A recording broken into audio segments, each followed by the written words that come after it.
కాబట్టే నేను కూటమి ప్రభుత్వానికి మద్దతు ఇచ్చాను అని పవన్ కళ్యాణ్ గారు అంటున్నారు. మొన్న సభ ఏదైతే P4 అని చెప్పి పేదరిక నిర్మూలనకి కొత్త పథకం తీసుకొచ్చారో, వెలగపూడి సచివాలయం బ్యాక్ పెద్ద సభ పెట్టి తీసుకొచ్చారు ఉగాది రోజున. ఎలా?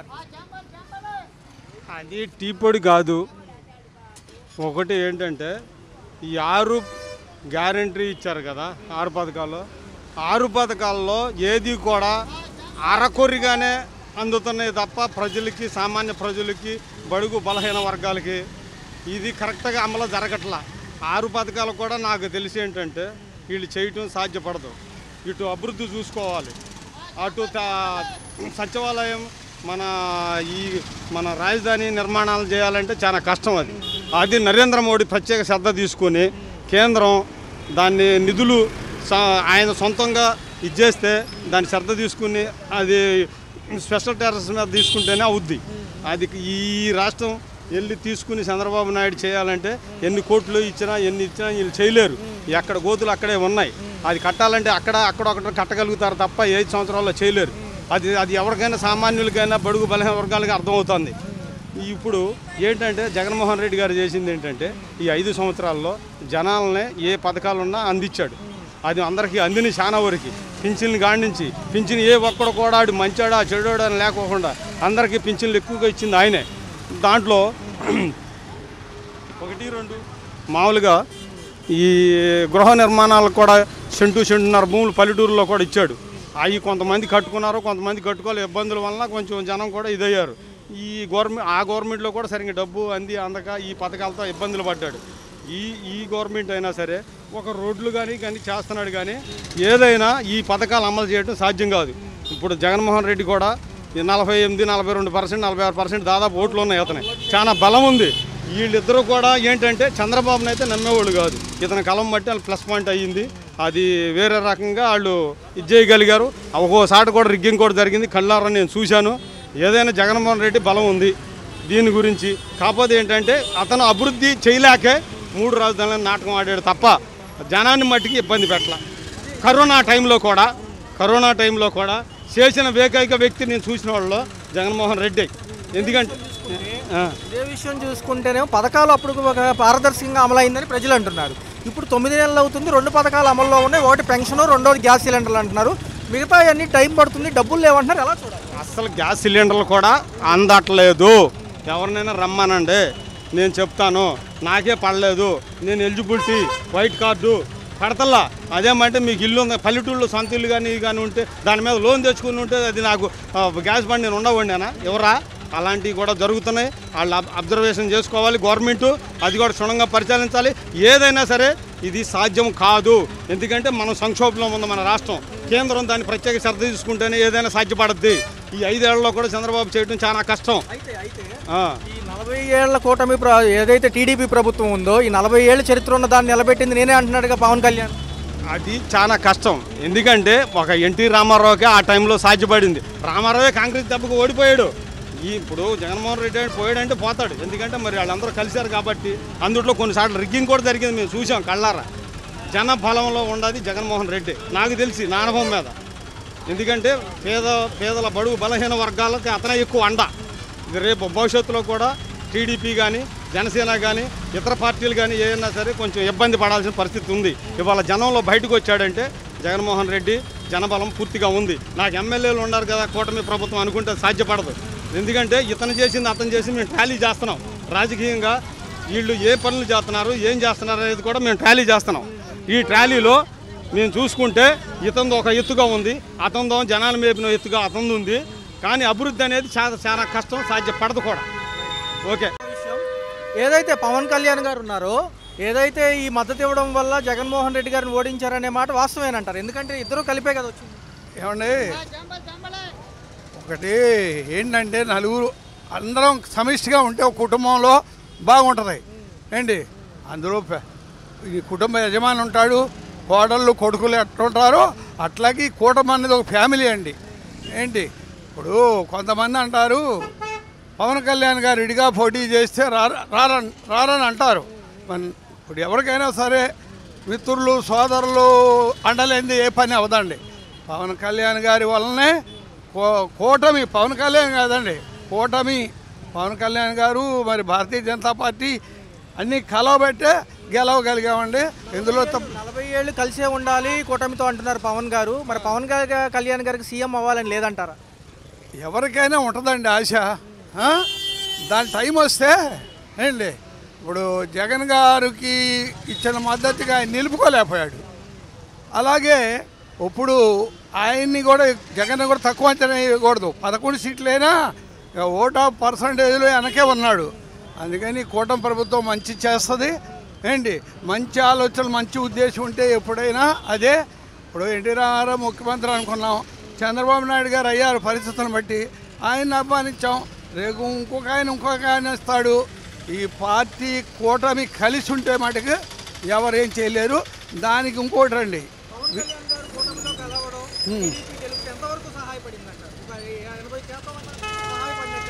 అంతే కదండి. ఇప్పుడు పూర్వం ఎవరి కాళ్ళు పోటీ చేశారు, ఏమైంది ఏంటి. అందుకని చిన్న అయినా పెద్ద అయినా ఏంటి ఆయన సాయం ఆయనదేనండి, ఎవరిదాలి. అయితే నా వల్లనే గెలిచానని ఆయన అనుకోకూడదు. ఏదేమైనా ఆయన కొద్దిగా ఫాస్ట్గా నిర్ణయాలు తీసుకుంటాడు. వీళ్ళిద్దరూ కూడా ఏంటి ఆయన నిర్ణయాలు జెన్యూన్. ఈయనగా ముఖ్యమంత్రి గారు స్వాగతించి ముఖ్యమంత్రి గారిని కూడా ఏంటి ఆయన ఇద్దరూ కూడా వాళ్ళిద్దరేనండి ఇవాళ ఏంటి, అది కొద్దిగా స్పీడు, ఇది అనుభవం, అది ఉడుకు రక్తం ఏంటి, రెండు కలిస్తే మటుకి తిరుగులేదండి. ఏదేమైనా సరే విద్య, వైద్యం, పారిశుద్ధ్యం ఈ 3 పెద్దలకు అందినప్పుడు అది ఏ పార్టీ అయినా సరే ఏ మనుషులైనా వాళ్ళు మర్చిపోలేరండి. ఈ విస్మరించింది. అయితే ఇప్పుడు నేనేదో ఒక రిటైర్డ్ టీచర్గా చెప్పట్లేదు. కొద్దిగా ఈ రిటైర్మెంట్ టీచర్లు ఎట్లా ఉంటుంది అంటేనండి, ఈ ఉద్యోగస్తులది మాకు ఫేవర్ చేస్తే ఆ గవర్నమెంట్ సపోర్ట్ చేస్తామన్నట్టుగా ఉంటుంది ఏంటి. కాబట్టి కొద్దిగా మీరు ఇన్ని మాటలు అడిగారు, కానీ నేను కూడా నాకుగా చెప్పట్లేదు. ఈవేళ నా కాలు ఆపరేషన్ చేయించుకున్నాను, కాలు ఆపరేషన్ ఫెయిల్ అయింది, హార్ట్ స్టంట్ పడుతున్నారు. మరి ఈ రోజుకి కూడా మరి నాకు వచ్చే 29,000 పెన్షన్ చాలక, మరి పిల్ల ఇంకా చదువులో ఉంది, లేటుగా పుట్టింది మనవరాలి వయసు, అయినా సరే మరి అలా కష్టపడాల్సిందే. ఊరికే రమ్మంటే ఎవడైనా కష్టపడాల్సిందేనండి. కాకపోతే ఏంటంటే ఈ వయసులో ఇంత ఇబ్బందిగా ఉన్నాను కాబట్టి ఏదైనా రూపాయి పాపాయి వస్తుందేమో అన్న ఆలోచనలో ఉందండి. కొంతమంది ఏంటంటే జాగ్రత్తగా వెనకేసుకుంటారు. ఇప్పుడు 66, 67 ఏళ్ళ వయసులో కూడా నాలాంటి వాళ్ళు, నేను కాదు నన్ను పక్కన పెట్టండి, నాలాంటి వాళ్ళు మరి 3 మంది ఉన్నారు ఏంటి. అందరినీ కూడా కలుపుకొని పోవాలంటే ఏ గవర్నమెంట్ కానీ టైం పడుతుంది. ఏదేమైనా సమ్ బెటర్, ఇంకా బెటర్ అవుద్ది. బాగుండి ప్రజలకి మంచి పనులు చేస్తే ఏంటి వాళ్ళని ఏంటి 40 సంవత్సరాలు కాదండి, వ్యక్తులు మారుతారు. పార్టీ అన్నది మట్టికి తెలుగుదేశం పార్టీ కూటమి అంటే ఏంటండి బలం అండి. ఒకళ్ళు సపాటి, ఒకళ్ళు ఎందరూ వెళ్ళని చెప్పండి.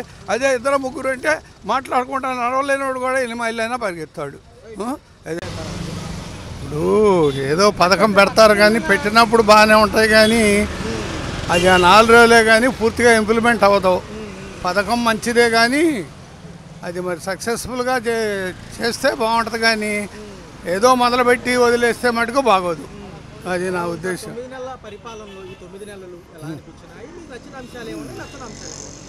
9 నెలల పరిపాలనలో ముఖ్యంగా రోడ్లు మటుకి ఏంటి, ఇప్పుడున్న ఆర్థిక పరిస్థితుల్లో రోడ్లు వేయలేము ఏంటి. అసలు ఎటు వెళ్ళినా, పల్లెటూళ్ళు వెళ్ళినా, ఎటు వెళ్ళినా రోడ్లు, మెయిన్ రోడ్ల మీద కూడా గుంతలతోటి రోడ్డు పర్లేక అసలు వెళ్ళి రాలేమన్న పరిస్థితి.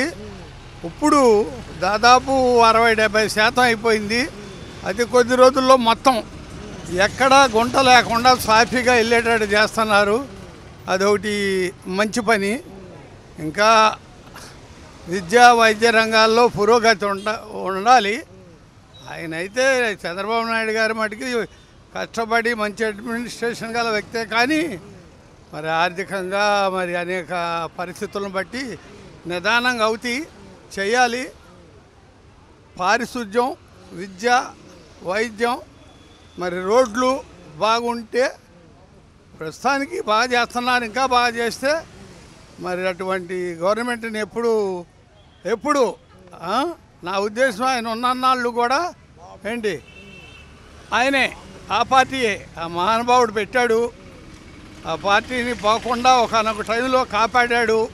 నేనేదో ఎన్నుపోటు పొడిచాడని నింద మోపబడ్డాడు, కానీ అది కరెక్ట్ కాదు. ఆ మహానుభావుడు మరి ఎన్టీ రామారావు గారు పెట్టినటువంటి పార్టీని మరి ఒకానొక సమయంలో అది కొద్దిగా ఆయన కొన్ని ప్రలోభాలకి లోనై పెద్ద ఆయన రాంగ్ స్టెప్ వేస్తే మరి చిన్నాయనైనా రాంగ్ స్టెప్ని పార్టీకి చేతిలోకి తీసుకొని అది ఒక మంచి పని, అది ఎన్నుపోటు కాదు. ఆయన స్థాపించిన పార్టీనే మరి ఇప్పటికీ కూడా ఆయన పేరుని ఆ పార్టీని నిలబెట్టాడు. అందులో ఎన్నుపోటు అన్న దానికి మటుకు నేను సరైన సమాధానం ఇప్పుడు చెప్పాను. ఏంటి ఒక కంపెనీలు ఇండస్ట్రీలు వస్తాయి ఏంటండి, వస్తూనే ఉన్నాయి కదండి.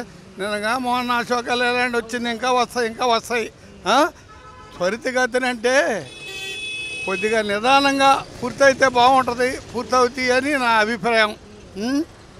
ఏదేమైనా ముఖ్యంగా కొద్దిగా ఆర్థిక వెసులుబాటు కానివ్వండి, మరి ఇంకేదన్నా కానివ్వండి, మరి కొద్దిగా ఉద్యోగస్తులు, నేను రిటైర్మెంట్ అయిన మనిషిగా నేను చెప్పట్లేదు, ఉద్యోగస్తులు గత 5 సంవత్సరాల బట్టి పిఆర్సీ విషయంలో కానివ్వండి, మరి డిఏలు ఏరియర్స్ కానివ్వండి చాలా ఇబ్బంది పడ్డాం. మరి ఇంకా కూడా మరి ముసలోళ్ళం, అనారోగ్య పరిస్థితులు, మరి కొంతమందికి లేటుగా పిల్లలు పుడతాను, ఆ పిల్లల యొక్క చదువు సంధ్యలు గురించి మేము కొంచెం చాలా ఇబ్బంది పడుతున్నాం.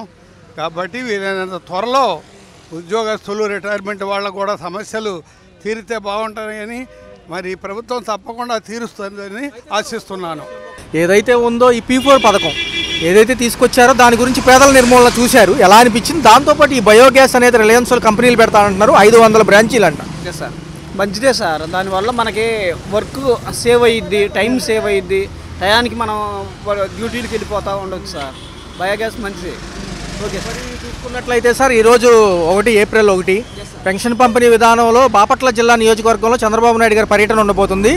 అఫీషియల్గా ఒక ఈ 2 కుటుంబాలకి 10:40కి ఈరోజు పెన్షన్ ఇస్తానంటున్నారు. ఎలా మంచిది సార్. వాస్తవానికి ఏప్రిల్ 1 అంటే బ్యాంకులన్నీ హాలిడే అయినా కానీ ఆయన గారు ఇస్తున్నారంటే దట్ ఈజ్ వెరీ చాలా మంచిది సార్.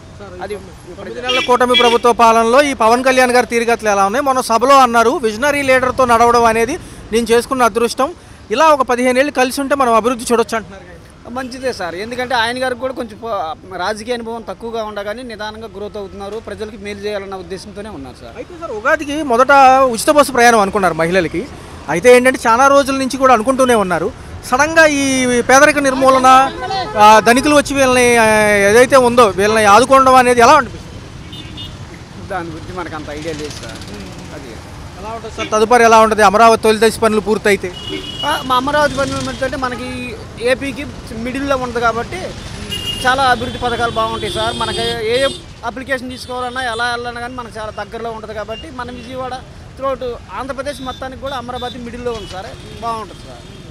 తదుపరి ఎలా ఉండబోతుంది? ఉద్యోగ కల్పనతో పాటు ఐటీ సెక్టర్ కూడా ఇక్కడ డెవలప్ అవుతుంది, విశాఖపట్నం కారిడార్గా అంటున్నారు, ఎలా ఉంటుందంట? ఐటీ సెక్టర్ డెవలప్ అయినా బాగుంటుంది. ఉద్యోగంలో డిఎస్సి కూడా తెస్తా అంటున్నారు లోకేష్ బాబు గారు. అవన్నీ చేయటం వల్ల నిరుద్యోగం కూడా చాలా వరకు ఇదిగా ఉంటుంది. దానికి తోడు డిజేబుల్డ్ పర్సన్స్ కూడా హెల్ప్ చేస్తున్నారు సార్, డిఫరెంట్ ఏబుల్డ్ పర్సన్ కూడా ఆ విధంగా రిక్రూట్ చేయటం వల్ల అందరికి కూడా బాగుంటుంది. వాళ్ళని కూడా సొసైటీలో మంచి లైఫ్లో తీసుకురావడానికి బాగుంటుందని నా అభిప్రాయం సార్. 4 ఏళ్ళు భవిష్యత్తు ఎలా ఉంటుంది సార్? ఖచ్చితంగా కూటమి ప్రభుత్వాల్లో అన్ని కలిసిన పార్టీలు అన్ని కలయికగా ఉంటాయా?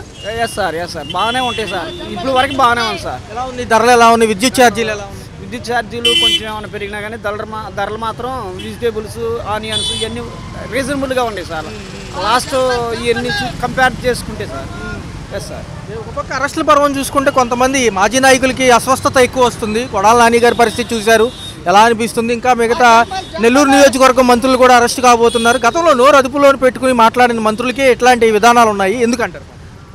అవన్నీ మనకి అది రాజకీయంలో ఉన్నది, అది సర్వసాధారణం సార్, దానికి మనం ఏమీ చేయలేము.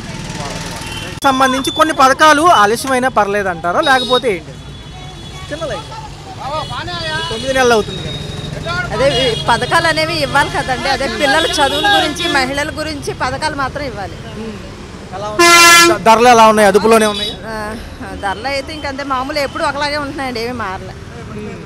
పిల్లలకు కానీ వీళ్ళకి కానీ డబ్బులు కొంచెం జూను జూలైలో పడతాయి. చదువుకునే వాళ్ళ పిల్లలు ఉన్నారు కదండి, వాళ్ళ కోసం మరి పేదవాళ్ళు ఎంతోమంది ఉన్నారు, వాళ్ళ చదువుల గురించి మరి ఎంత కష్టపడుతున్నారు. అంటే ఉగాది వరకు కూడా మహిళలకు ఉచిత బస్సు ప్రయాణం అన్నారు. కొంచెం కసరత్తులు ఇంకా రాలేదు కాబట్టి అవ్వలేదు దానిపైన పని. తర్వాత ఇస్తామంటున్నారు. మహిళలకు ఉచిత బస్సు ఇస్తే ఎలా ఉంది?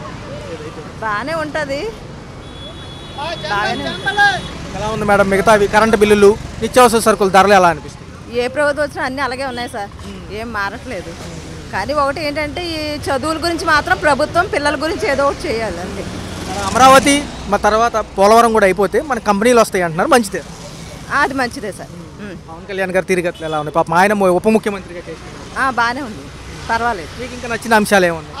ఏంటంటే అదే ఉద్యోగాల గురించి వీళ్ళు తీసుకునే నిర్ణయాలు బాగున్నాయని అనుకుంటున్నాను. మొన్న ఉగాది రోజు ఒక పథకం పెట్టారు మేడం, పేదరిక నిర్మూలన పథకం.